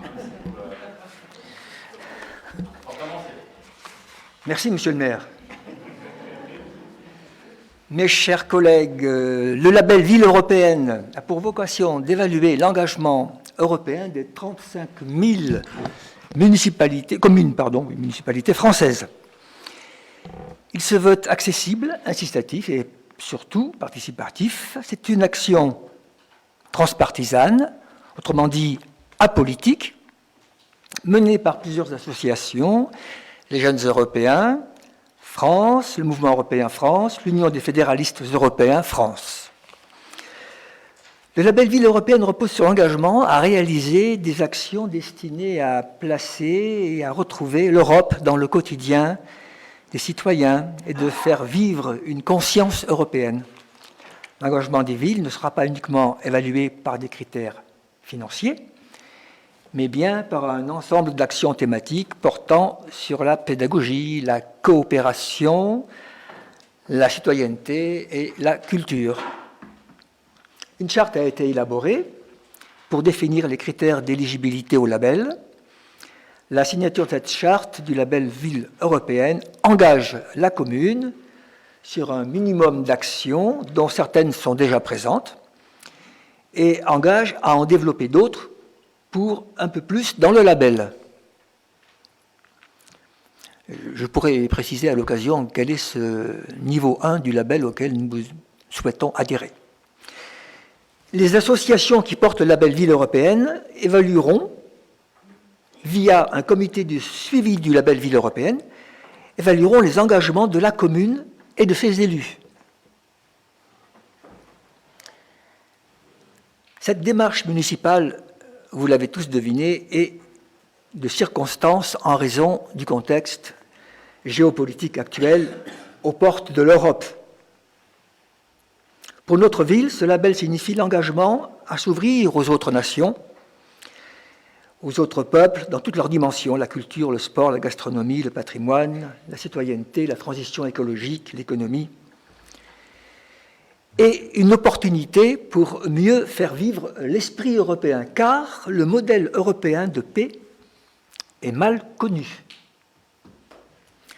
Ce qui fonde l'union des peuples européens est tout le contraire de rapports de force imposés par la guerre.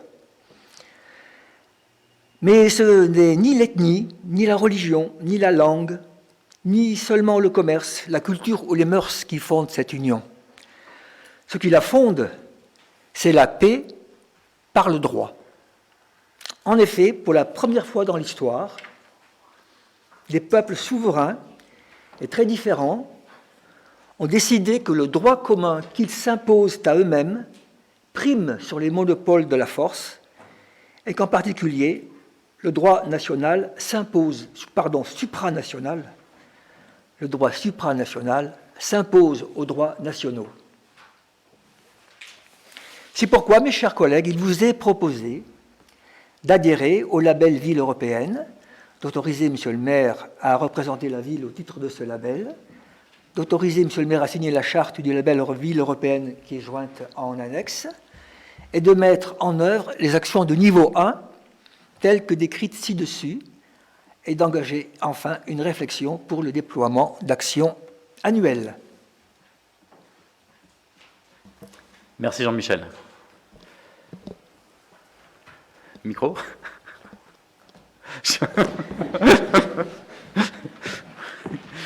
C'est pour je pense que la vidéo c'est plus simple. Merci Jean-Michel. Effectivement, sur un petit point d'information, c'est un label dans lequel on souhaitait s'intégrer depuis quelques temps. C'est un peu, alors, on va pas dire le fait du hasard, mais l'actualité s'est rappelée à nous et l'importance aussi, quelque part, de l'intégration de ce label à des valeurs européennes lorsque l'on vit cette crise en Europe. Et il est plus qu'important, au-delà de l'affichage, aussi de se connaître les uns les autres au travers des différents pays, des différentes cultures, des différentes pratiques. Et effectivement, ce label est aussi une action sur laquelle on souhaitait s'engager, puisque, voilà, bien évidemment, il y a des choses sur lesquelles, par l'histoire, Sainte-Savine était déjà engagée de fait, hein, quand on voit la présence du drapeau européen, quand on voit le jumelage avec l'association Rachenbach, il y a un certain nombre d'actions. L'idée, c'est de pouvoir les développer avec un écho malheureux qui est voilà, la crise que l'on vit, ça ne nous empêche pas, et je pense que c'est dans les échanges, dans l'interconnaissance qu'on apprend à mieux se connaître, se comprendre et éviter, je l'espère, d'autres crises. En tout cas, l'actualité est sombre à ce niveau-là, mais en tout cas, ça fait écho à des valeurs que nous portons, des valeurs européennes. Est-ce qu'il y avait des commentaires sur ce rapport? Oui. Anne-Marie. Moi, c'était une petite note d'humour pour le philosophe quand il nous dit que c'est pas politique, mais j'allais dire tout est politique dans la vie des hommes au sens étymologique du terme. Donc voilà, c'était juste un petit clin d'œil. De dire qu'on s'engage sur une ouverture à l'Europe et à la connaissance des peuples, c'est une action effectivement politique, mais pas partisane. Voilà. Monsieur Croquet. Alors moi, j'ai bien aimé le discours de Monsieur Pouzin. Surtout l'union des peuples, des connaissances, que tout le monde doit apprendre à se connaître, à partager leur culture et tout ça. Mais la fin m'a, déçu. Quand j'entends que les lois européennes doivent être au-dessus des lois de la France, c'est niette pour moi. C'est voilà. C'est pas bon. Maintenant, je vais simplement demander quelles sont les contraintes exactement. Alors, les contraintes, en fait, finalement, les contraintes, en fait, il y a l'adhésion au label qui est gratuite. Et les seules contraintes, c'est les contraintes qu'on va s'imposer. En fait, le label, c'est dans les rapports, il y a différents niveaux d'engagement et de reconnaissance de l'intégration de la commune dans ce label avec différents niveaux de reconnaissance et d'intégration. Et c'est nous qui en mettrons le curseur avec le taux d'effort que l'on souhaitera mettre par rapport à la grille d'évaluation qui est proposée dans la charte et le label.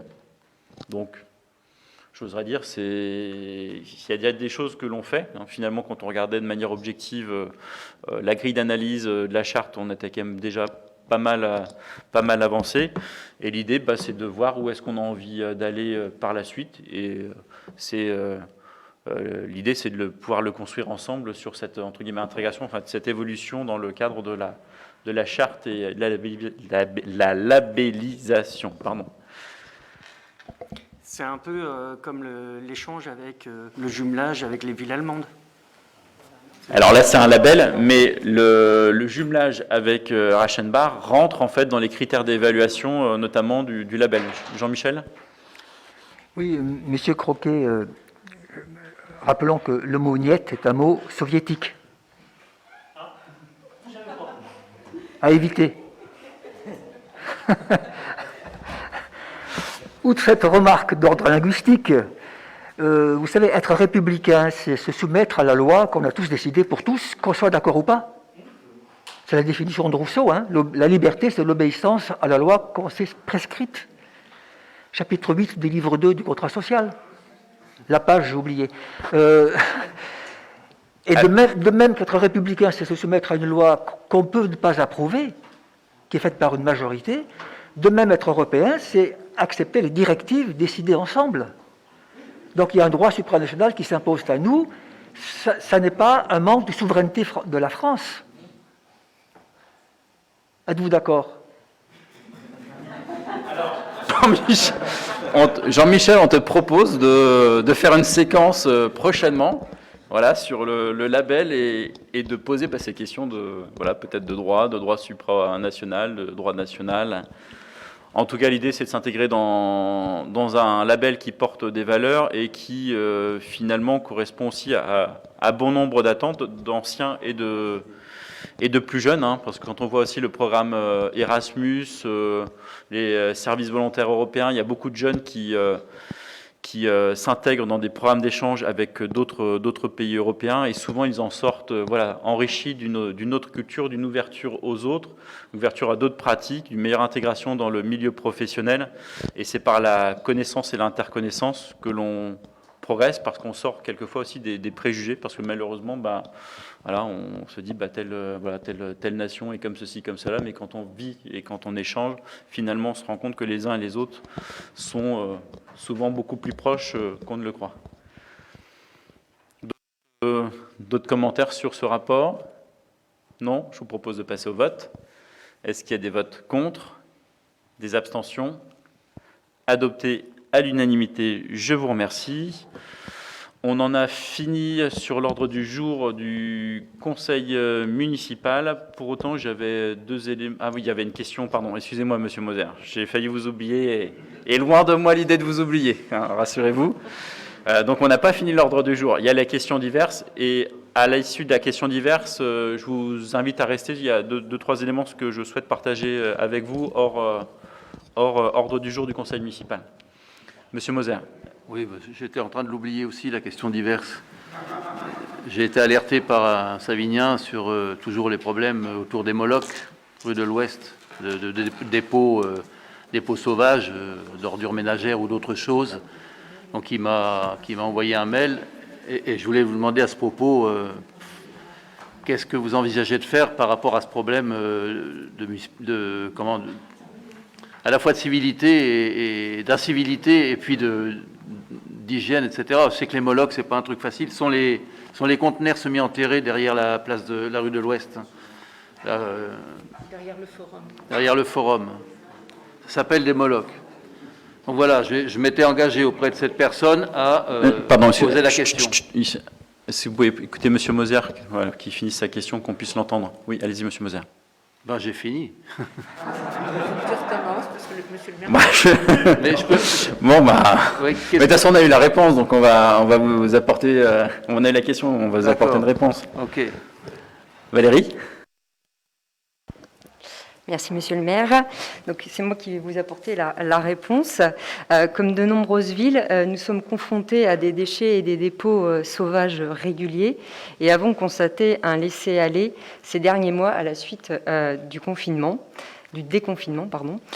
Vous me permettrez donc de répondre plus largement, car le cas que vous avez mentionné relève d'une problématique globale dont nous nous sommes naturellement saisis. Les dépôts sauvages sont des déchets encombrants déposés volontairement dans l'espace public, généralement à côté des points de collecte et trop souvent des sacs déposés à côté des containers ou des points d'apport collectifs, parce que les habitants ne prennent pas la peine d'ouvrir le couvercle. En plus d'être désolant, de nuire à notre écosystème et au cadre de vie, c'est un problème de salubrité. Il appartient donc à la ville d'évacuer les déchets et d'en supporter la charge.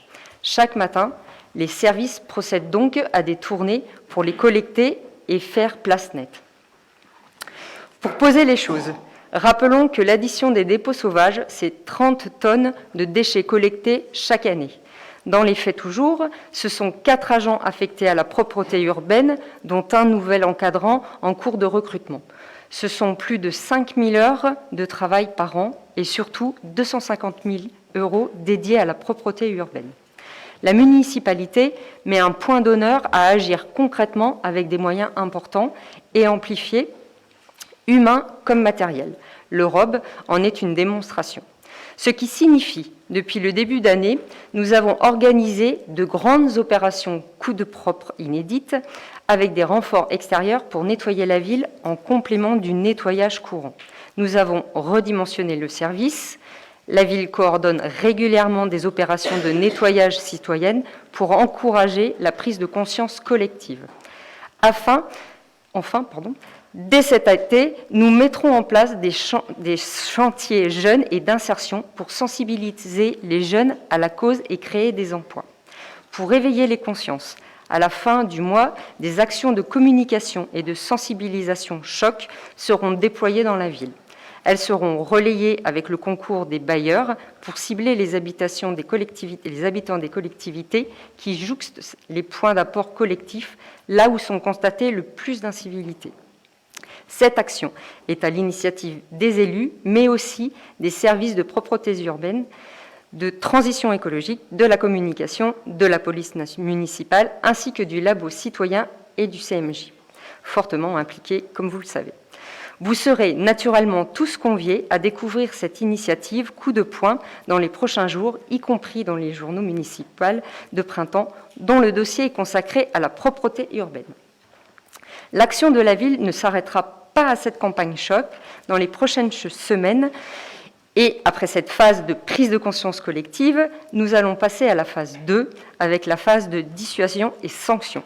À ce stade, je ne peux pas la dévoiler, mais la commune engagera une politique ferme pour mettre les auteurs d'incivilité face à leurs responsabilités.